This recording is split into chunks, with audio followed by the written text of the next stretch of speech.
So I have with me right now Mr. Jerry Mack, and I'd just like to ask him about his history and how he came to the work.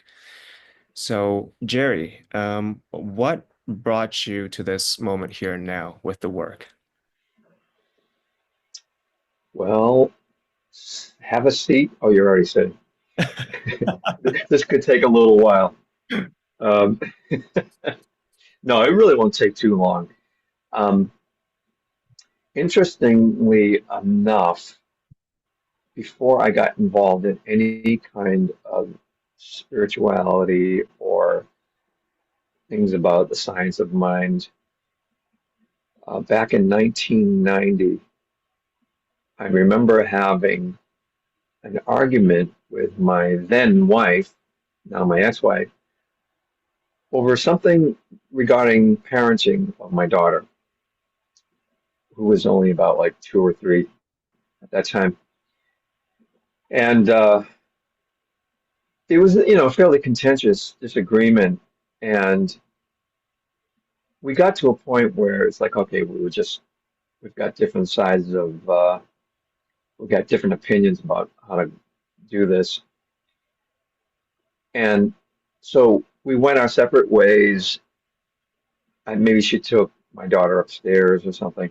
And I remember thinking to myself, why is it that two intelligent people cannot come to an agreement about something that seems so clear to me as being true, which was whatever I was, you know, which whatever my position was at the time. And so I found myself just repeating this question, what am I missing?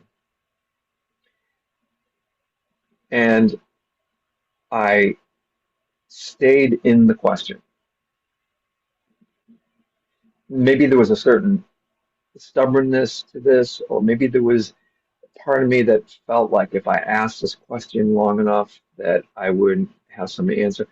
But I don't recall ex realistically expecting the answer. I guess it was just because I wanted to be right or something. You know, look, now that I'm retelling the story for like I don't know how many times, I'm thinking now that that was really what I was doing, which was, or at least partly doing, which was looking to see how I was actually right. But I was still asking what am I missing? So anyway, 10, 15 minutes later, something popped into my mind that was an epiphany. It was the light bulb over the head kind of insight. And so I was really excited. I thought, yeah, this is it. To this day, I don't remember what that epiphany was. I know what the nature of it was. It was something to the effect of like, we're both wrong, or that whatever it is that we do is equally unimportant to the outcome of something that was going on with my daughter. That's as close as I can get to it. So anyway, I told her about it. She wasn't too interested because, people don't want to hear they're they're wrong. Even if you're telling them that you're also wrong, they don't want to hear that. So that was my first experience with self-inquiry, and it was spontaneous. And what happened was, as the years went by, I completely forgot about it. I didn't remember that event until after I got certified in the work. So now, fast forward to the year 2000, 10 years later, um, I was reading a book called Diet for a New America. And the reason for this was I had a couple times in my life I had made an attempt to become a vegetarian and didn't work out. They were pretty short-lived. A friend of mine had recommended this book, and I was reading it pretty actively. It was getting close to the time of year now. Like it was actually July 3rd that this happened. I was about halfway through the book, and it was becoming lunchtime, and I put a chicken burrito into the microwave and got it out, started eating it, reading the book, eating the burrito, reading the book, and starting to slow down. And I just got up with the burrito, which was again chicken burrito, and I threw it away. It was like the connection had become realized, you could say. What this book did was it fundamentally changed my thinking and perspective on animals, the idea of eating animals, how how meat is created, etc. And by the way, this is not a political activist uh, commentary at all. Very much about doing what works for you. Sorry, Jerry, And for me, I interrupt you there for a second because I'm curious when you mentioned how um, it became clear to you how what the effects and again interrupt me if I'm wrong, what the effects were of whatever you were eating, animals, and what. So you mentioned about what it showed you, and can you go a little bit deeper into what that was that made you see a different way, or made you see so clearly that maybe eating animals for you was not the way anymore? what's interesting about that is that my mind had already changed, and I didn't really realize um, that I had already become a vegetarian without knowing it.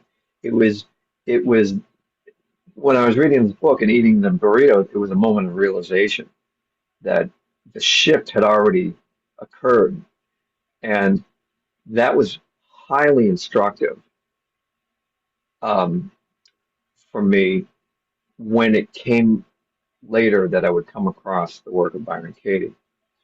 Because and the takeaway is just that when mind shifts fundamentally, that there's no doing or planning necessary to live out the life that's closest to your integrity. And this is also true of the story I just mentioned earlier about um, stumbling onto self-inquiry and not knowing what it was. Did that answer your question? Yeah, and what it sounded like to me was that there wasn't any coercion involved, like, oh, I shouldn't be eating this anymore. It was just something that was so natural that it it was not about morality. It wasn't about what's better for my body. It's just something that was simple, and I didn't need to do it anymore. It sounded like that. Yeah, I couldn't describe. That's a really, really well said. Maybe one of the metaphors you could use is like the way a tree naturally sheds a leaf at the end of and during the fall. Um, and what's even more compelling to me in that story was it was as close as to a permanent change as I've ever experienced. And I remember being in college reading an article called um, "Can We Really Change After 20?" or something like, or do people really change after 20? And so here was proof positive. If you see, I think some of your question was almost related to what I was taking in from that book. The book did cover three different aspects of the vegetarian topic, which was just the health aspects to it, how it affects animals, and I believe there was also how it affects the environment. And the interesting thing is, I never finished that book. I didn't feel like I had to. Maybe one day I will go back and read that book. But yeah, that's how and that so those two things were the perfect setup for the next part of the next stage of what I'm about to share here, which was just that. Now, this is about the year 2007. Yeah, somewhere around 2000. Oh, I'm sorry, that's wrong. This was about a year or two later that I was going through some personal crisis. And leading up to that in my entire life, I had always been feeling like I need to be different. That was like always this theme. I need to do this. I need to change that. All the typical thoughts like I'm not good enough. I need to blah, blah, blah. And so, but now it got to like what I would call crisis level. And so I got very motivated to start some transformation or find a way. And I look at this as the beginning of my path. And so a friend of mine had given me the book, The Seven Habits of Highly Effective People. And so I had it sitting around and I figured, why don't I just read it? And I found references in there to Gandhi. And that spurred interest in him, where I read 5 books on him. I discovered Buddhism, Hinduism, started exploring spiritual teachers as well as um, religious teachers. Uh, well, and philosophical teachers, of the West also. I came across Alan Watts, Eckhart Tolle, or Eckhart Tolle, depending on whose version of his last name you go by. And so this was all really inspiring and interesting, but everybody was that I had learned from was just describing what is the spiritual journey, what is there to know, that kind of thing. But I couldn't find the how. How does one transform oneself? How do I make changes in my life? So I kept looking, and it was a 6 year journey. And I was in the habit of searching words like consciousness, science of mind into Google. And one fantastic day, I was doing that kind of search, and I came across a rather strange video. At the beginning of it, it had this kind of disclaimer that was saying things like, what you were about to see may seem radical. We invite you to be gentle with yourself. Um, some things may seem unkind. And it immediately got my attention. It's like, what is this? And the language was kind of strange, as you may have experienced yourself. And so, okay, I knew that what I was looking for was radical. I knew that was going to have to be because it was a very tall order. And so I remember the first 5 or 10 minutes of it was Byron Katie just speaking to the audience. And I was glued at that point.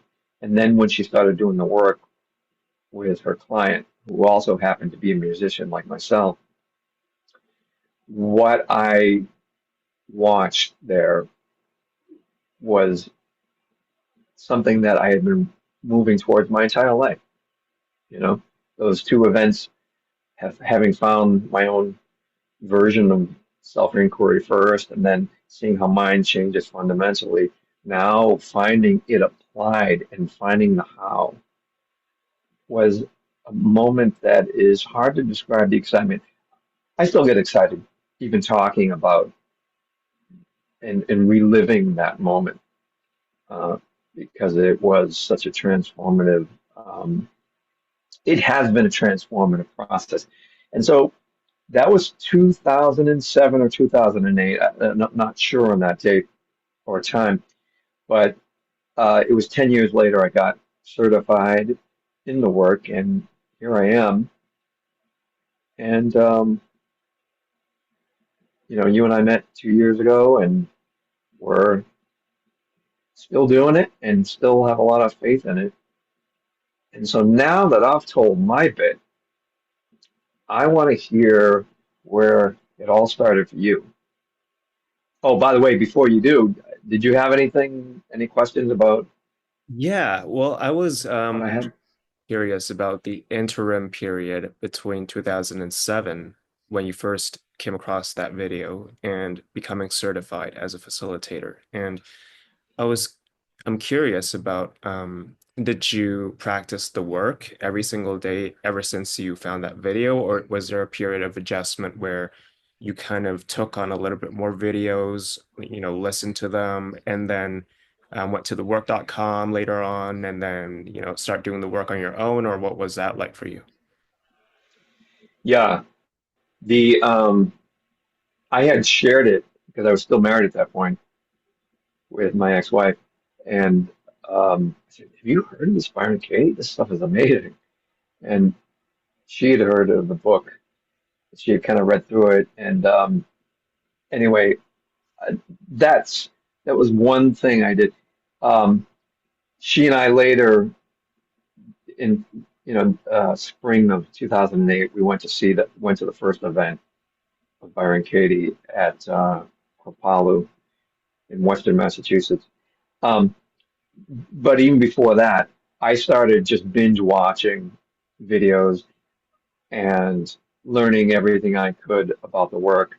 Then when I was at Kripalu, it was somebody who I met who told me about a website that had like 100 or so audios of Katie doing the work early on, like in the 90s and then the aughts in the 2000s.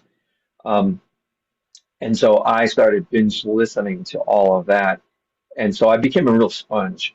And because I was so excited. And God, it never slowed down my fascination with what can be uncovered by just four questions and turnarounds.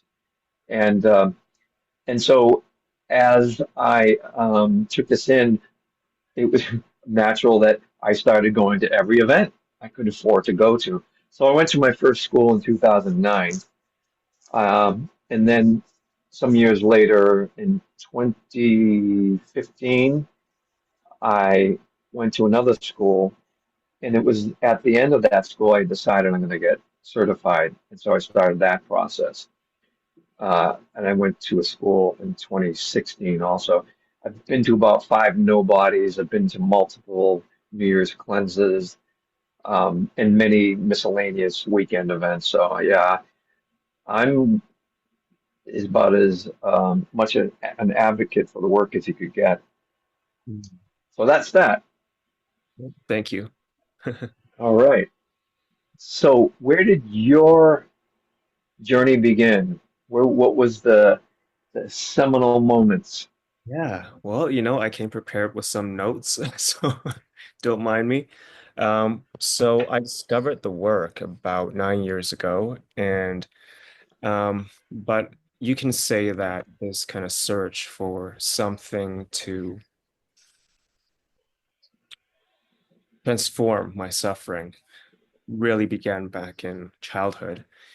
And as a child, I would pray to God, whatever I thought it was, whenever there'd be stress, which was quite often in my family. And so I would have severe social anxiety throughout my childhood and teenage years, where it was very difficult for me to interact with people on an authentic level.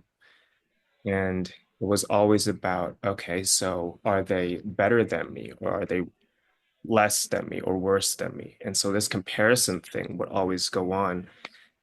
And I was always trying to find a way out of that suffering. And I've tried things like when it comes to drugs, alcohol, um, different substances to see which one worked. I would hear, okay, this person thinks that works, and that person thinks that works, and I would order different things online and try them out. Um, and Mm. not one has provided me with, let's say, the lasting, grounded, and perpetual transformation that I was looking for because they were simply experiences. And so I also looked into meditation, I looked into different religions, um, and in the back of my mind, there was kind of this almost like a little knowing, like a hidden spark. And it would come through in moments where I would cry. And I never understood what crying meant for me until, having been participating in this work for quite a while now. But in hindsight, crying for me was a way to really just completely surrender um, to reality, to whatever it is. And it was acceptance. And after crying, I would experience this huge relief where I wouldn't care who I was interacting with. I would just be open and vulnerable and authentic. And in fact, I would be happy. That would be the word that I would use to describe this. But then very quickly, that wouldn't last, and the stress would come back in again, and I wouldn't understand why. Um, and so, fast forward a little bit toward my university years, where I've discovered different authors like Eckhart Tolle, as you mentioned earlier, and Muji, Rupert Spira. And I was really into kind of these non-dual teachings, if you would like to call them that. And because it gave my mind an activity to do, even though, they're not about working things out with the mind, it was almost like the final key to open the door for me to step into. But instead of using that key, I was just kind of fixated on the key and the door lock. I was wondering, okay, so if I just insert this key into the door and turn it, and then, I can step through. But I never really stepped through. I never really put the key in the lock and turned it because I was so fascinated with the content of mind. And, and suffering got worse still. And I remember I would be so disgusted with myself and ashamed of myself that, when I would go on buses, I believed that even just my presence would defile another human being, that they would be Mm. worse off having been in my presence at all. And I would have paranoid thoughts where, I used to live in a condo, and the condo, sometimes would have the blinds all the way open. And so you would just have a window facing a large field in the back with a little house in the middle. And so I would have paranoid thoughts that there was a sniper in that house that was aiming their sniper at my head. And this would Mm. happen night after night. And so that was my anxiety, that was my stress at the time. And again, at the time, I was still in university. And then during that same time, I discovered psychedelics. I first tried mushrooms. And that was one of the first moments where I discovered, wait, there is actually such a thing as peace, that it is possible, it is within the realm of possibility. And so I continued to, look deeper and deeper into all these non-dual teachings. And, Alan Watts was also included. Um, and again, listening to them speak would provide maybe a momentary relief.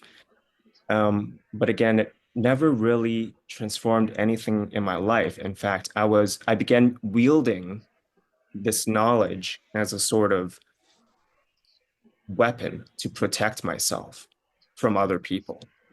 And so it would go something like, oh, well, those people don't really know reality. And I know more than them, and so I can't connect with them. And so that I just, do know. yeah. And so that kind of led me further and further away from people, family, friends. I didn't really have friends back then and that at that point in my life. And the classmates and acquaintances that I would meet, I was just totally closed off. And so there was no connection, or barely any. And so at some point, I came across Byron Katie, and this was about 10 years ago. And at first, I wasn't so interested in what she had to say. I came across one of her videos, and I was like, oh, this is not so exciting. It doesn't talk about non-duality. It doesn't talk about the transcendent. It doesn't tell me to um, drop my ego. And I was just like, well, this must be a lesser form of, spirituality. So I was doing that comparing thing even when it comes to spirituality. And Yeah. so, I dropped it. I dropped Katie's video, and the suffering continued. And again, let's say 2, 3 years later, I came across another one of her videos, and this time it was from what was it, from a channel called Always in the Now on YouTube. And it was called Non-Creation is Your Natural State. It was either that video or The Dream of Enlightenment. I think one of those two videos really captured my attention. And I noticed it was by Byron Katie. And I thought, okay, well, why don't I give it a listen and see what she has to say? And as I started listening to the tapes, I discovered that it was not it was not as mundane as I had previously thought. It went all the way. And um, and through those videos, actually, I discovered that it is actually in the mundane where we are then able to find what I thought was called the transcendent. And so I had my whole worldview flipped backwards. Um, and so I looked at how much I was actually trying to escape from my day-to-day life in books and spiritual knowledge and YouTube videos. Um, and it was not an easy process for me because my mind would always resort to going back to that defense of, okay, this work might not work for me because so and so and so. And actually, one of the things that I thought that I believed, which really made me think that the work didn't work for me, is because I thought I couldn't judge anyone. And so I Yeah. was very difficult time coming up with judgments about other people. But it was easy for me to judge myself. And, I had a whole list of self-judgments. Um, and so at one point, I prayed to God, whoever God was, that I said, God, please help me judge other people. Please help me be angry with other people. Mm. And Yeah. At that around that point, I found other online Byron Katie groups. One was called the um, Open Mind, Open Heart, and I think that was by um, another certified facilitator, Catherine Dixon and Carol van der Meulen. Um, and that group was one of my initial, let's say, breakthroughs into the deeper elements of the work. And so, from not being able to write solid judgments about other people through that group during the COVID times, I was able to finally um, not only judge others, but also enjoy the process of judging others. And so, Interesting. let's see what else there is. Yeah, and then there was this one moment where I was alone in my own room, and this might be before I actually found the online groups, where I was looking at my life. I was just seated in my room, and it was, you know, kind of moody. It was dark. The room was, the lights were off, and I was, feeling this thing in my chest called shame, and nothing was happening around me. I was just sitting alone in my room, and I was already feeling shame. And I had the thought, something is wrong with me. And in that moment,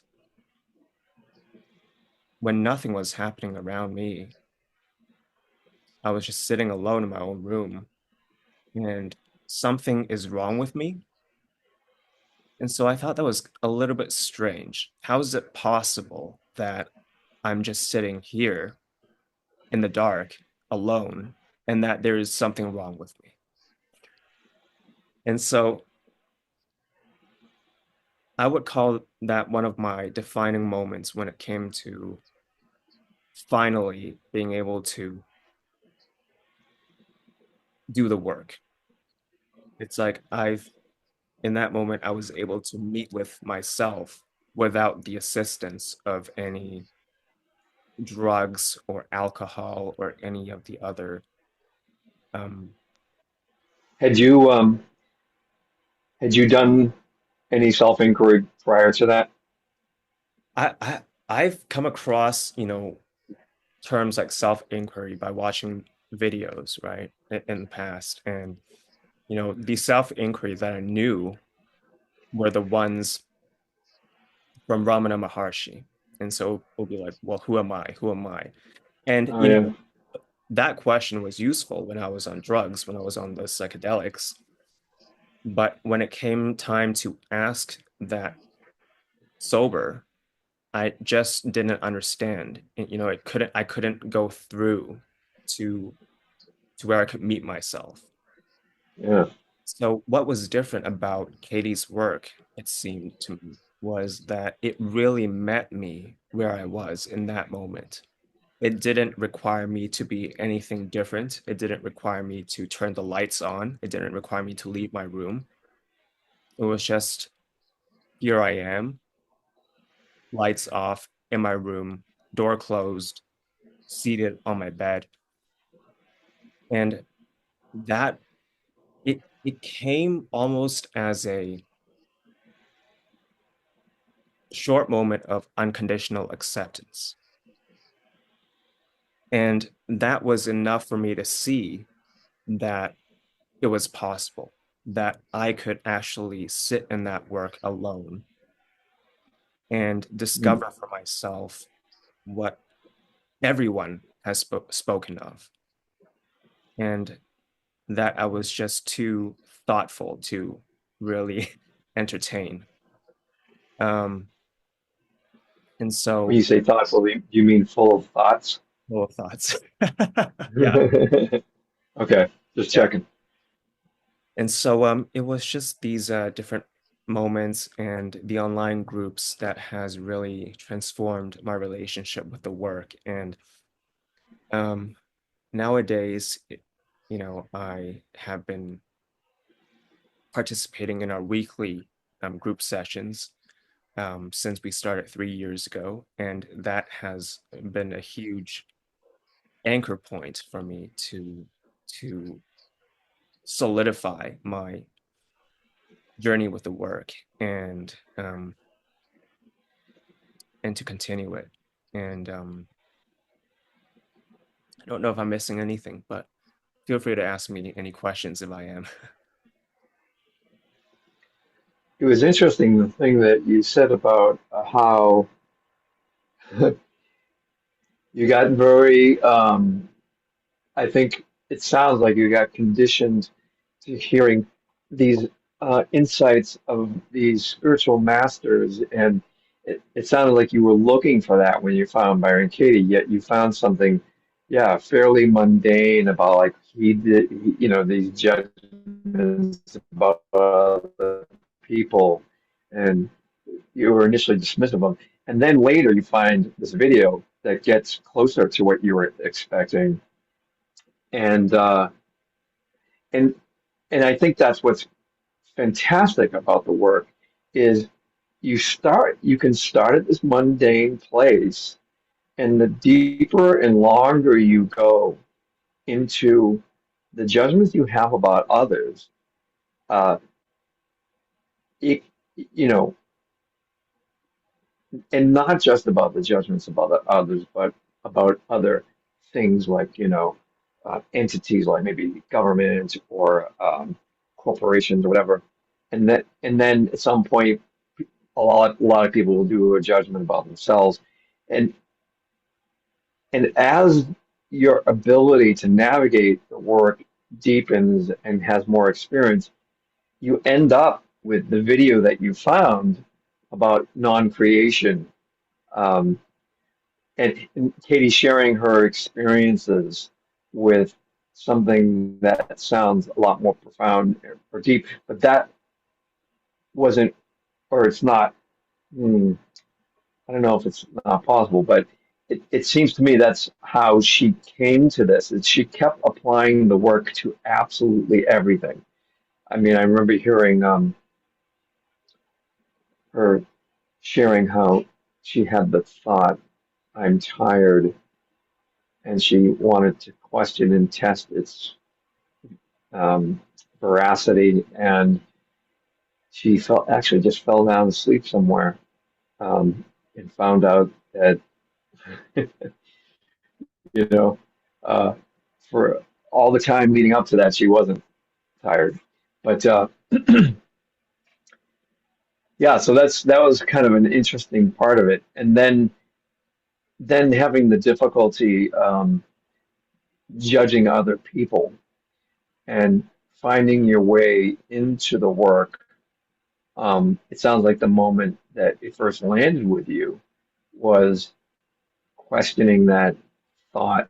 It was something like I'm not good enough, right? Something's wrong with me. Oh, something's wrong with me. Yeah. And having that first kind of almost touchstone moment, or connecting with the work in that moment, doing what Katie typically recommends the opposite of. But well, there you go. It's like, but it's still self-inquiry. You know, um, those of you who don't know, Katie encourages everyone to judge others first, and she's even in the process of the work. There's something called the Judge Your Neighbor worksheet, and she describes it this way. She says, "It's what I did best with other people. I just judged other people." And so that's really kind of interesting that that's how you found your way into the work, was turning it around and and discovering that the work your first uh, real selling moment of the work was you turned around the invitation to looking into this judgment about yourself. Yeah, Yeah. that's interesting. Yeah, and with how many different topics that Katie covers, it's like each one of those topics really acts as portals for, various minds to tap into. And, my mind was really attracted to the idea of non-duality and, enlightenment. And so it acted almost as a um, little gnome that I'm, a little elf that I'm thinking is kind of like guiding me down this little rabbit hole, thinking that I would then be able to find a deeper, a higher knowing than that could help me, that could save me.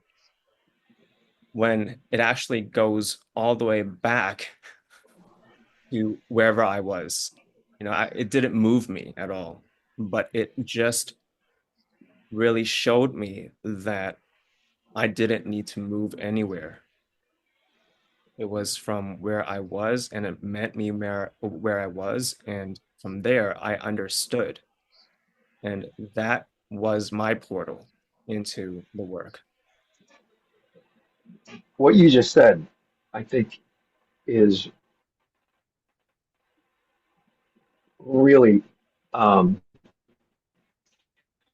powerful in a different, or it relates to my experience, which was just that in the beginning, what I was looking for was a way to transform or change myself.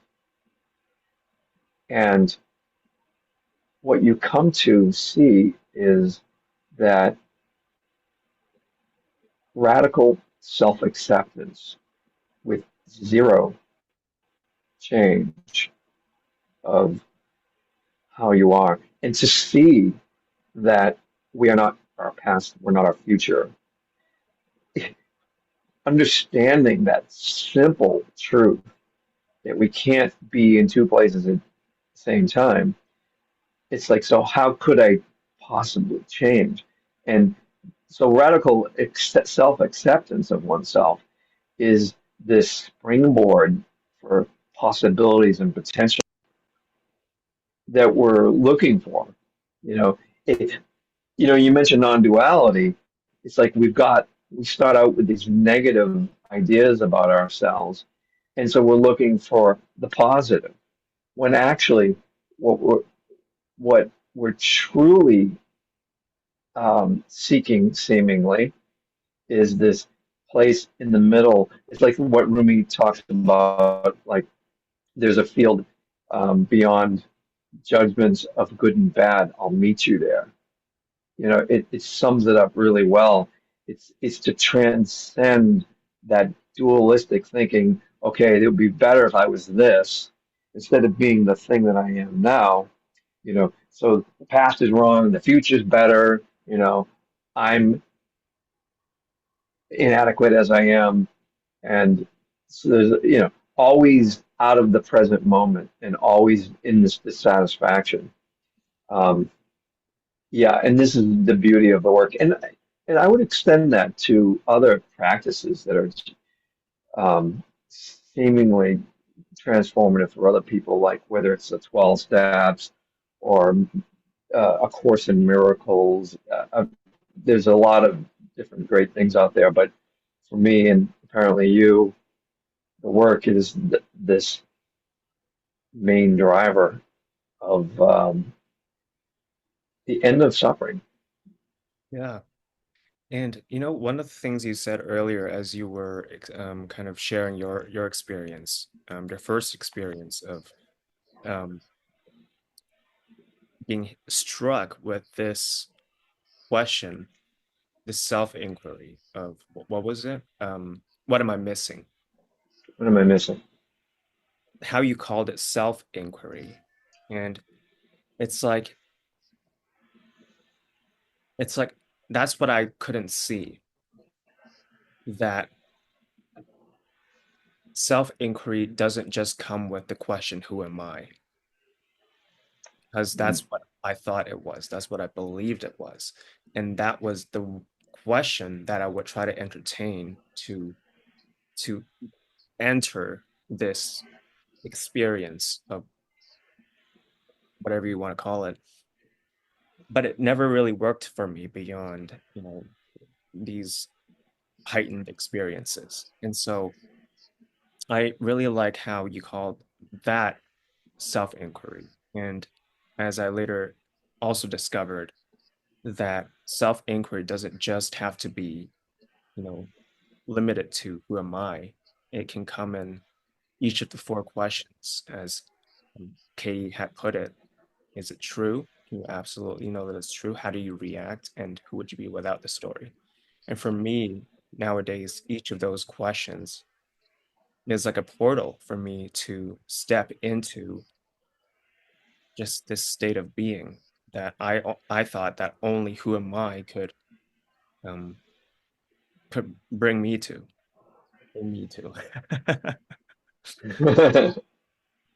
It's interesting, the questions that you mentioned.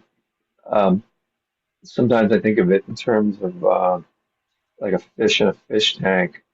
You know, you can look at it from one end. That would be maybe call it question one and two, and then from the top you look down at the fish. Maybe that's question three, and then one of the sides, question four, and maybe if you've got a completely maybe it's a fishbowl, you can look at it from underneath. Maybe that would be the turnaround. And so it's always giving you a perspective that you can curiously come at the thing to understand it from these different angles. Yeah, it's great. Fantastic. Yeah. So that I think that covers it. Did you have anything else you wanted to add? Um, nope. That's All all right, for I'm good too. So thank you everybody for letting us share our journeys, and hopefully we'll see you at a future video or courses that we're going to be having in the future. And in the meantime, we have our free Sunday night sessions every 8:30 on Sunday 8:30 Eastern time. The work runs free, found on meetup.com. and And we'll have it in the description box down below. perfect. All right. Thanks, Helios. Thank you, Jerry. All right.